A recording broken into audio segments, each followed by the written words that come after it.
São de 100, 150 mil pessoas e houve distribuição de armas para resistir. Exato, exato. Como na Revolução de 30, houve distribuição de armas para fazer a Revolução por abaixo aquele governo. Pois é. Então, estava eleito, quer dizer, estava vitoriosa a campanha da legalidade quando a cúpula política e econômica, muito espertamente, resolve implantar o sistema parlamentarista para que o Jango assumisse o governo. Sem poderes plenos. Quer dizer, praticamente sem poder nenhum. O Jango, quando chegou, encontrou todo o ministério formado.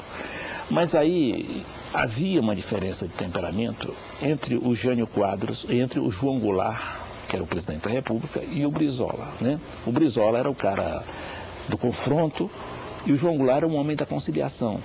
O Jango achava que, através do parlamentarismo, o importante era assumir o poder. Disse, não, preciso assumir o poder. E o Brizola, não, você não tem que assumir o poder com isso. Você vai ficar depenado.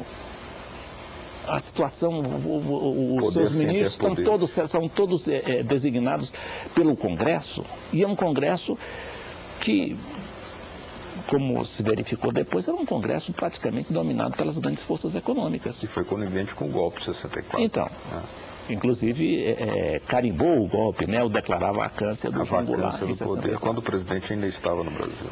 Pois é, e a ideia do Brizola era que o Jango não aceitasse o parlamentarismo e a campanha da legalidade se deslocasse para Brasília. 100 mil homens com armas viriam para Brasília. Só que o Jango não aceitou. E o Brizola era um cara que respeitava, né, porque o João Goulart era o presidente da República de fato, e o Brizola era um homem muito cioso, né, do cumprimento da lei e tudo. Disse, não, se você quer assim, então será assim. Mas só... Agora, você descreve aqui que antes da campanha da legalidade, uma semana antes, informado de que o Jânio Quadros havia renunciado por pressão insuportável das forças ocultas, o Brizola buscou, inclusive, dar solidariedade. Deixa eu te falar uma coisa aqui, essa história a gente às vezes... Não é verdade, mas ele... Não existe essa história de forças ocultas, isso aí foi uma deturpação que fizeram, que nem fizeram do caudilho. O Jânio Quadros, ele nunca falou em forças ocultas. Ele falou em forças terríveis, está lá na carta, está lá na carta, entendeu? Mas só que... Não, em terríveis, forças terríveis. Ele diz assim, ó, eu até me lembro do primeiro trecho da carta do Jânio Quadros, ele diz assim, eu fui vencido pela reação, forças terríveis, né, me impedem de continuar a governar. Porque ele tinha uma política externa anti-imperialista. Então, política externa, progressista. Condecorou o Fidel, o Chávez, o Che Guevara. Então... Reatou com a União Soviética, reatou com a China. Exato. Mas só que o Jânio, por causa disso também, ele foi, né, varrido do noticiário e tudo, tido como louco, e é tido até hoje como louco.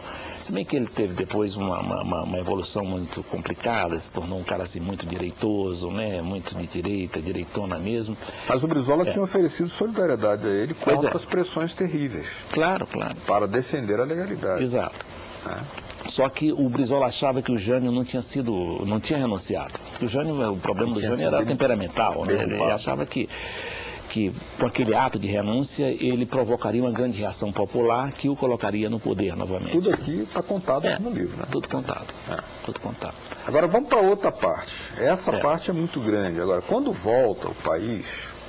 É claro que nós temos que dar saltos aqui, né? Que a vida do Brizola é verdade. É meio século de história. São muitos episódios, eu digo mais que... 60 anos, né, de história. Pois é, eu digo mais que... Quando ele volta ao país e se torna governador do Rio de Janeiro contra todos os golpismos, novamente, o Proconsult, né? Que era a primeira manipulação eletrônica do voto para impedir que ele assumisse, ele chama... aquela famosa coletiva da imprensa internacional e denuncia que estava havendo uma manipulação. Se torna governador e o primeiro a gastar ou a investir 50% do orçamento público em educação no CIEPS. Exato. Isso aqui está contado de que jeito aqui? Pois é. O Brizola dizia o seguinte, olha, a educação tem que ser a prioridade das prioridades. Não importa que tenha ou não dinheiro no orçamento, previsto no orçamento. A educação está acima do orçamento. Ou seja, você tem que se virar para conseguir dinheiro para construir escolas. Foi o que ele fez. No último ano de governador, o Brizola gastou exatamente 55% do orçamento em educação. Governador do Rio de Janeiro. Do Rio de Janeiro. Porque ele foi governador do Rio Grande do Sul também. Então ele fez os CIEPs. Bom, os CIEPs, eu sei que agora com essa coisa de grande manipulação da notícia, né, é difícil, às vezes, muitas vezes é pintado como uma coisa mirabolante. Não era nada mirabolante, era uma coisa perfeitamente factível. Tanto é que ele fez 500 CIEPs no Rio de Janeiro. Cada CIEP desse tinha 500 crianças, todas crianças pobres, né, cujos pais não podiam receber mais do que 3 salários mínimos. Era um critério. Era um critério, né? Para atingir justamente aquela... E agora, por que as crianças pobres? Para dar autoestima aos pobres. Para dar autoestima, para evitar a violência, né? Para diminuir, pelo menos, a violência. E era tempo integral. E também para despertar a criatividade das classes pobres. Eu não sei se o nosso telespectador sabe, mas nós somos uma nação das mais criativas no mundo. A nossa moda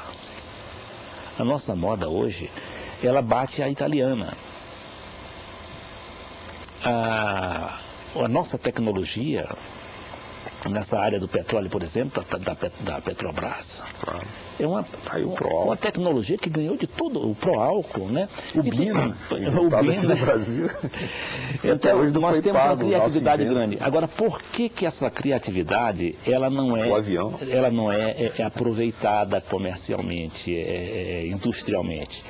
Por uma única coisa, por falta de educação. A nossa educação, as nossas escolas hoje são, infelizmente, essa é uma grande verdade. Eu estive agora no Uruguai para fazer essa pesquisa, estive na Argentina. As escolas do Brasil, lá são 6 horas, e é um turno, e a escola tem que ter aluno. Quer dizer, que tem que ter escola para aluno. Todo mundo tem a universalização. Nós ainda não chegamos à universalização. E com as escolas que temos, quer dizer, com escola para 2 horas de aula por dia. Quer dizer é um crime. Agora imagina você a evasão escolar que ocorre. É 55% no primário, quer dizer, 55% das pessoas que terminam o primário, elas não chegam a terminar praticamente o primário. Já não vão lá, quer dizer, o primeiro grau, elas vão para o 2º grau. É uma guerra contra a adolescência. Pois é. Então, o Brizola, ele tinha em mente isso aí. Ele disse, olha, temos que resolver isso aí. Temos que resolver. E fez esses CIEPs. Com isso, CIEP tinha as aulas, matérias? Pois é, primeiro era tinha... de 7 da manhã até... Quando os estudantes chegavam lá, 8 da manhã, quando chegavam na escola, e saíam da escola de banho tomado. Durante a primeira coisa, chegava e comiam. Pois é. Porque o Brizola teve até muita gente do PT que ironizava, dizendo, a escola não é LBA, como se fosse negativo oferecer comida. A escola não é pensão. As crianças pobres que não Isso eu acho que o PT se arrepende até hoje. Sem comer, como é que vai aprender? Então, o Brizola diz assim... Agora, o PT não acabou inocentemente sendo manipulado pelas elites? Esse é que é o problema, Beto, do campo popular, né, e da própria política, né, que a política uns se comem aos outros, né? Ela é muito autofágica. Você está falando da pequena política. Não é da política mesmo. A política, ela tem muito isso, as disputas são muito grandes, né? Daí a importância do líder, né? Que o líder se impõe. E o Brizola é um líder, né? Você vê o seguinte, que se você não tiver um líder, dificilmente a coisa vai andar.